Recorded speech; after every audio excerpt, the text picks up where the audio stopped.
Assalamualaikum warahmatullahi wabarakatuh. Alhamdulillah, salatu wassalamu ala rasulillah, amma ba'd.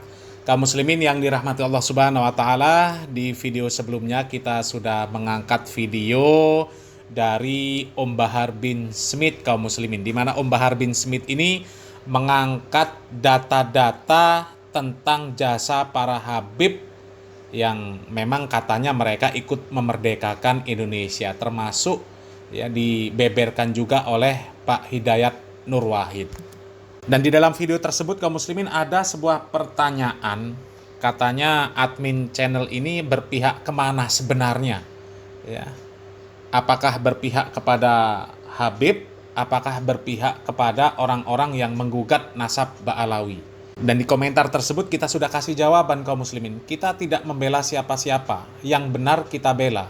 Ya, kalau Habib dalam posisi benar ya kita bela. Kalau di pihak orang yang menggugat nasab Ba'alawi benar juga kita bela. Ya, karena kita pakai kaidah ungzur maqala wala tangzur man qala. Lihatlah apa yang diucapkan, jangan lihat siapa yang mengucapkan. Siapapun yang mengucapkan kebenaran, kita bela. Sekalipun mereka itu adalah orang-orang yang selama ini memusuhi dakwah sunnah. Ya, kalau dia dalam posisi benar, ya kita bela.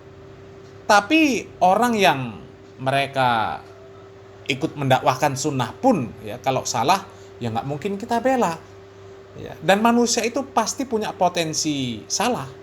Karena secara umum Nabi Muhammad SAW mengatakan kullu bani Adam khata' wa khairul khata'ina tawabun. Setiap anak Adam itu pasti berbuat salah, dan sebaik-baik orang yang berbuat salah adalah orang yang mau bertaubat, orang yang mengakui kesalahannya. Kemudian di dalam video tersebut kaum muslimin, kalau disimak sampai selesai ya, sebenarnya di sana juga jelas ya, sikap kita jelas kaum muslimin ya. Kalau Habib Ba'alawi benar kita bela ya, kalau memang apa yang mereka lakukan kebaikan ya kita akui kebaikan mereka tanpa kita membenarkan kelakuan-kelakuan mereka selama ini yang banyak menyimpang dari syariat Islam ya. Dan kita sampaikan juga ya, seperti apa yang disampaikan Pak Kiai Sukron Makmun, nasab itu enggak menjamin seseorang untuk masuk surga. Ya kalau para habaib ya katanya pencipta lagu Indonesia Raya, Bapak Paskibraka, katanya itu adalah para Habib Ba'alawi ya. Kemudian kami juga mencari referensi, kami browsing juga ternyata ada fakta-fakta yang seperti itu. Terlepas benar atau tidaknya, yang jelas ada berita-berita yang seperti itu. Kalaupun benar seperti itu, kita sudah sampaikan, itu kan Habib yang terdahulu. Ya, Pak Kiai Sukron Makmun juga sudah menjelaskan, ya, kalau bapaknya pahlawan, bapaknya jenderal, bapaknya ulama, itu kan bapaknya. Ya. Sekarang yang jadi pertanyaan, kamu itu sekarang apa? Ya, makanya kami analogikan juga, ya kami kiaskan dengan surat Al-Baqarah, di mana Allah Subhanahu wa taala mengatakan tilka ummatun qad khalat laha ma kasabat wa lakum ma kasabatum. Ya kalau mereka dahulu, Habib-habib dahulu, ada yang ulama, ada yang pejuang. Kalau memang ada, ya, dan fakta data membuktikan, ya kita akui. Akan tetapi mereka itu adalah orang-orang yang sudah berlalu. Laha makasabat walakum makasabatum. Ya, apa yang mereka usahakan, mereka dapatkan. Nah, yang jadi pertanyaan Habib sekarang ini, ya, kan sudah dijelaskan juga di sana di video tersebut ya, para Habib sekarang ini banyak dawir kaum muslimin. Ya, banyak cerita-cerita dongeng. Ya, banyak cerita-cerita yang nggak bener. Dan yang seperti itu, ya, orang-orang yang suka dawir, suka dongeng, suka bohong, ya, suka melintir ayat-ayat Al-Quran, suka melintir hadis, ya, suka berbohong, itu kan nggak diterima. Perkataan-perkataannya itu nggak bisa langsung diterima kaum muslimin. Ya nggak bisa. Kalau sebatas klaim-klaim Habib, ya itu nggak bisa diterima. Mereka mengatakan bapak kami pejuang, ya para pendahulu kami pejuang, kecuali ada data dan fakta yang mengatakan. Kalau memang ada, ya tetap kita akui, tapi tetap saja itu adalah orang terdahulu. Habib sekarang apa perannya? Kan seperti itu kaum muslimin. Ya, kita nggak bisa menghilangkan kebaikan orang sekecil apapun. Ya, kebaikan sekecil apapun tetap kita harus akui itu adalah kebaikan. Terlepas katanya sejarahnya diputar balikkan, yang katanya sebenarnya para pejuang tersebut diba'alawikan, wallahu a'lam bishawab, ya itu bukan wilayah kami. Silakan yang punya keilmuan sampaikan, kan seperti itu kaum muslimin ya. Jadi sekali lagi ya kami sampaikan kalau kami ini ya netral. Orang-orang salafi itu netral kaum muslimin. Yang nggak fanatik terhadap ya kelompok, ormas, golongan, ya tokoh dan sebagainya, nggak fanatik kaum muslimin. Ya, kita fanatiknya terhadap tuntunan Al-Qur'an dan Sunnah ala manhaj salaf. Jadi siapapun ketika dia berdakwah di atas Al-Qur'an dan Sunnah dengan pemahaman yang hak, atau dia berbicara tentang sesuatu yang hak, maka kita harus mengakui bahwa apa yang dia sampaikan itu adalah perkara hak. Jangan sampai kita tidak suka dengan seseorang, tidak suka dengan sebuah kelompok, ya, tidak suka dengan sebuah ormas, kemudian menganggap bahwa apa yang disampaikan oleh ormas tersebut salah semua. Atau mungkin karena kita fanatik terhadap ormas, ya, kita sampai menganggap apa yang dilakukan oleh ormas tersebut benar semua. Ya, seperti yang dikatakan Pak Marzuki Mustamar, bahwa ajaran NU itu 100% sunnah Rasul. Ya, maka itu fanatik buta. Dan yang seperti itu tidak dibenarkan. Ya, apalagi sampai menganggap ya ormas NU sudah agama, kalau nggak NU salah semua, kalau nggak NU masuk neraka, itu sudah kacau kaum muslimin ya. Dan kali ini kaum muslimin ya, kita kembali mengangkat video para habaib ya, di mana di sini ada koleksi cerita-cerita halu dari para habaib kaum muslimin ya. Ini koleksi cerita-cerita dongeng, cerita-cerita khurafat dari para habaib ya. Coba kita simak videonya kaum muslimin. Dan ini yang disampaikan oleh para habaib ini ndawir semua nih kaum muslimin, gedabrus semuanya, nggak ada yang benar ya. Coba kita simak videonya kaum muslimin. Kalau aku tidak malu kepada Allah Ta'ala, maka neraka jahanam itu akan aku matikan. Kalau aku tidak malu kepada Allah Ta'ala, maka neraka jahanam itu akan aku matikan. Bahwa Al-Imam Faqihil Muqaddam adalah orang-orang yang besar. Beliau adalah orang-orang yang hebat. Bahkan diceritakan beliau pernah mi'raj, saudara-saudara, bertemu dengan Allah dalam satu hari 70 kali, saudara-saudara. Bertemu dengan Allah dalam satu hari 70 kali, saudara-saudara. Bahkan kata Abdullah ibn Mubarak, Imam Abu Hanifah salat 5 waktu selama 40 tahun dengan satu wudu. Selama 40 tahun dengan satu wudu. Satu wudu. Habib Abu Bakar bin Abdullah Al-Attas satu kali duduk baca Yasin 90.000 kali. Satu kali duduk baca Yasin 90.000 kali.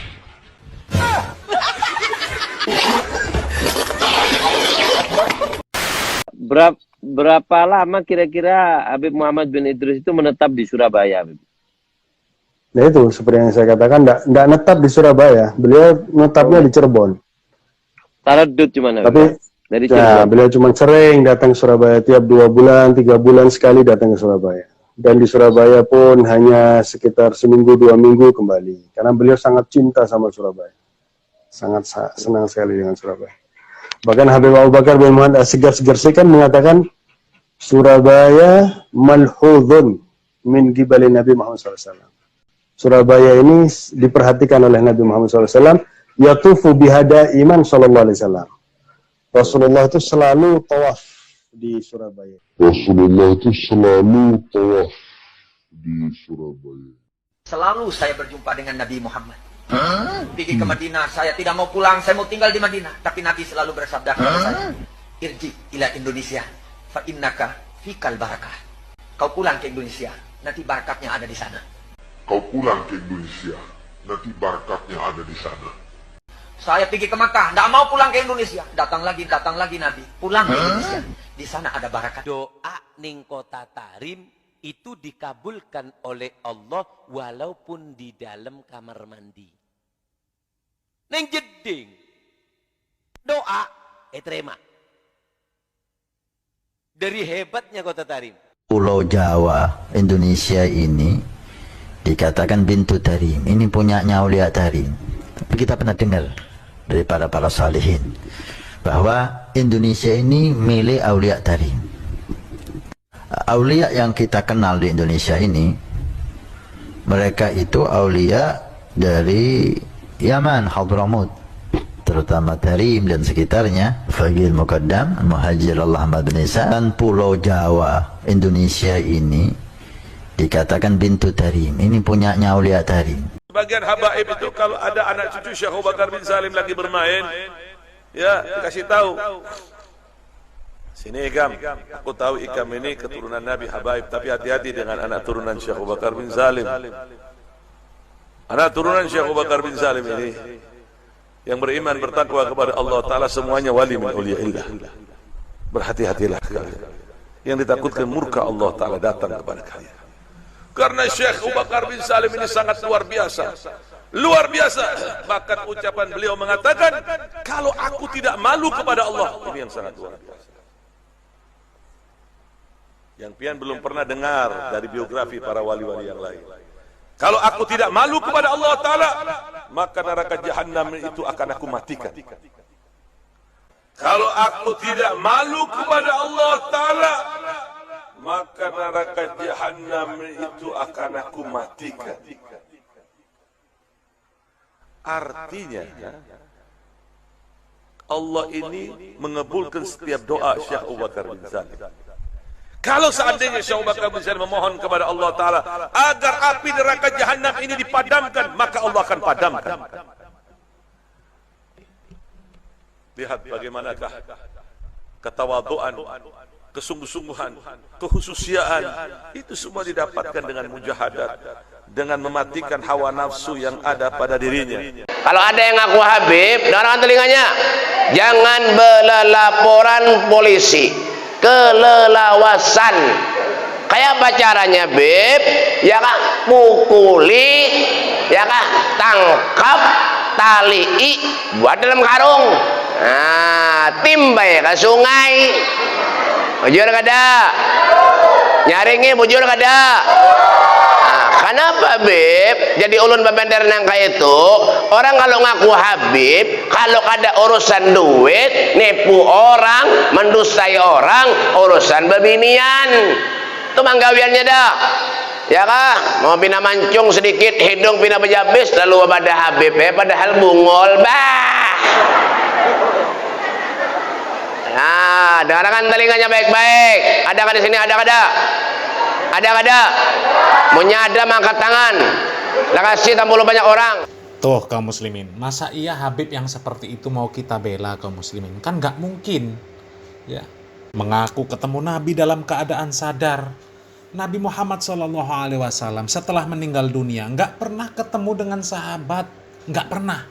Ya, padahal para sahabat rindu dengan beliau, dan kecintaan para sahabat kepada Nabi Muhammad SAW itu nggak bisa dilampaui oleh kecintaan kita terhadap Nabi Muhammad SAW. Para sahabat berkorban untuk Nabi Muhammad SAW secara totalitas, harta, jiwa, raga, ya dikorbankan untuk Nabi Muhammad SAW. Ya, tapi setelah meninggal dunia, Nabi nggak pernah ketemu sama sahabat, nggak pernah. Ya, jangankan para sahabat radhiyallahu anhum ajma'in, kepada istri beliau Aisyah radhiyallahu taala anha nggak pernah. Kepada anak beliau Fatimah radhiyallahu taala anha nggak pernah. Ini Habib yang mereka mengaku zuriat Nabi Muhammad SAW, ya, padahal entah benar entah tidak pengakuan mereka. Dan kalaupun benar, ya, jelas-jelas praktek agama mereka ini jauh dari tuntunan syariat Nabi Muhammad SAW. Ya, dongeng-dongeng, kisah khurafat. Ya. Ada Habib yang katanya bisa memadamkan api neraka, meskipun katanya itu adalah bentuk doa yang bisa dikabulkan oleh Allah Subhanahu wa taala, dan seandainya dia berdoa, maka Allah Subhanahu wa taala akan betul memadamkan api neraka. Kenapa nggak berdoa seperti itu? Supaya semuanya nggak diazab oleh Allah Subhanahu wa taala, supaya nggak ada neraka lagi. Coba, kenapa nggak berdoa seperti itu? Ya, dan seandainya ya memang betul doanya dikabulkan oleh Allah Subhanahu wa taala, apakah nggak pernah mereka berdoa kepada Allah Subhanahu wa taala, Rabbana hablana min azwajina wa dzurriyyatina qurrata a'yun waj'alna lil muttaqina imama. Kok sehingga zuriat, ya, keturunan mereka ada yang jadi bajingan, ada yang pelaku maksiat, ya, ada yang tukang mabuk, ada yang tukang judi. Ya. Kan ada itu kata anaknya Pak Taufik Assegaf. Ya, katanya kalau lihat Habib nakal, Habib judi, ya, itu jangan dikasih uang, dikasih beras. Artinya apa? Ada Habib nakal, ada Habib judi, ya, nakal lah secara umum.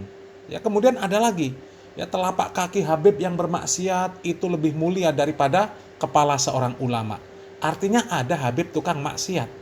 Apakah nggak pernah berdoa dulu Habibnya? Ya, Rabbana hablana min azwazina wa dzurriyyatina qurrata a'yun waj'alna lil muttaqina imama. Kok anak-anak cucunya ada yang nggak bener kelakuannya? Berarti doanya nggak dikabulkan. Berarti ceritanya apa? Ceritanya bohong, ceritanya kempros. Jadi nggak mungkin kita bela Habib-Habib yang seperti ini. Ya. Adapun Habib, ya, kalaupun benar sejarahnya kaum muslimin, kalaupun benar dahulu ada yang ikut berjuang, ya, berjuang memerdekakan Indonesia, jadi pahlawan, ikut berperang, ya kita akui kalaupun ada.